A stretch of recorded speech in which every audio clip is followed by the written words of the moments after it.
राज एक साधारण लड़का था जो दिल्ली के एक छोटे से मोहल्ले में रहता था।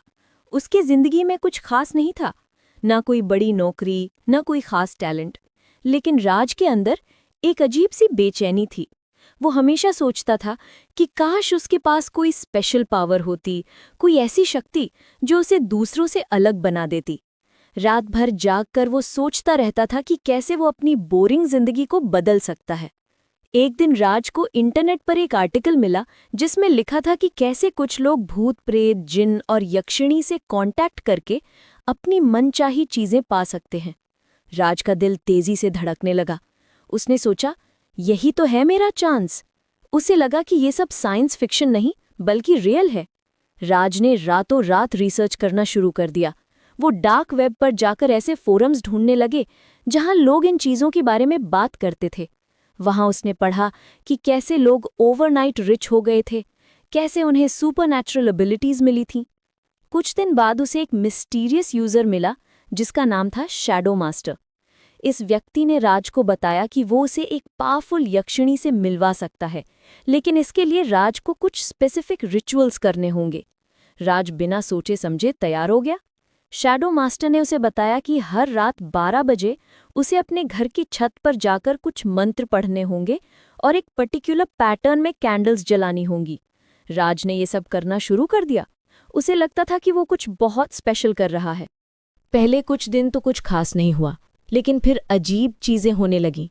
राज को रात में अजीब सी आवाजें सुनाई देने लगीं, जैसे कोई उसका नाम पुकार रहा हो। कभी-कभी उसे लगता था कि कोई उसे देख रहा है। उसके घर में चीजें अपनी जगह से हिलने लगीं। राज को लगा कि शायद ये सब उसकी इमेजिनेशन है, लेकिन धीरे धीरे ये सब और भी इंटेंस होता गया। उसकी नींद पूरी तरह से गायब हो गई थी। एक रात राज को सच में एक एंटिटी दिखी। वो एक ब्यूटीफुल औरत के रूप में थी, लेकिन उसकी आंखों में कुछ अजीब सा डार्कनेस था। उसकी प्रेजेंस से पूरा कमरा ठंडा हो गया था। उसने राज से कहा, तुमने मुझे बुलाया है, अब मैं तुम्हारी हर विश पूरी कर सकती हूँ, लेकिन इसकी एक प्राइस है। राज एक्साइटेड हो गया। उसने तुरंत कहा, मुझे पैसा चाहिए, फेम चाहिए और सबसे ज्यादा पावर चाहिए।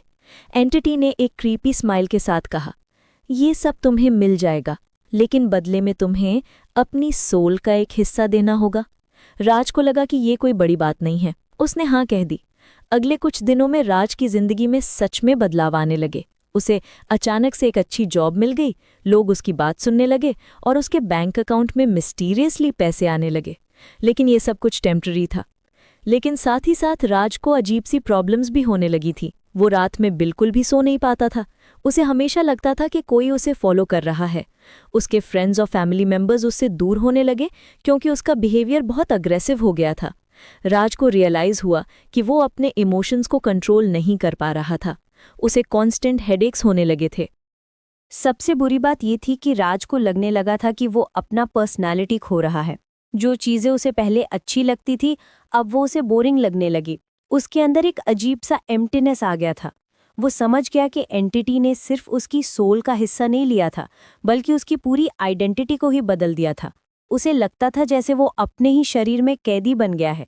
राज ने डेस्परेटली उस एंटिटी से कांटेक्ट करने की कोशिश की ताकि वो इस डील को कैंसिल कर सके, लेकिन अब एंटिटी उससे बात करने को तैयार नहीं थी। राज को पता चला कि जब आप इन डार्क पावर्स के साथ डील करते हैं तो वापसी का कोई रास्ता नहीं होता। ये एक वन वे स्ट्रीट है।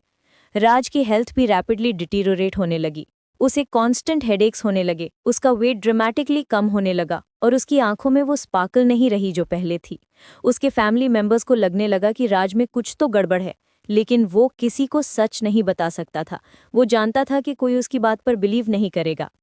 आखिर में राज को एक स्पिरिचुअल गुरु मिला जिसने उसे बताया कि डार्क एंटिटीज हमेशा आपसे झूठ बोलती हैं। वो आपको टेम्पररी गेन्स देती हैं, लेकिन बदले में आपकी पूरी जिंदगी बर्बाद कर देती हैं। गुरु ने राज को समझाया कि रियल पावर हमेशा अंदर से आती है, बाहरी एंटिटीज से नहीं।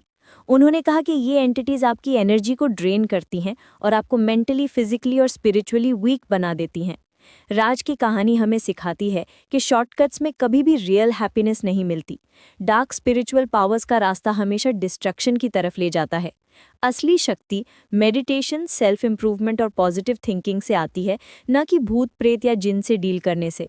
जो चीज़ आसान लगती है वो अक्सर सबसे खतरनाक होती है।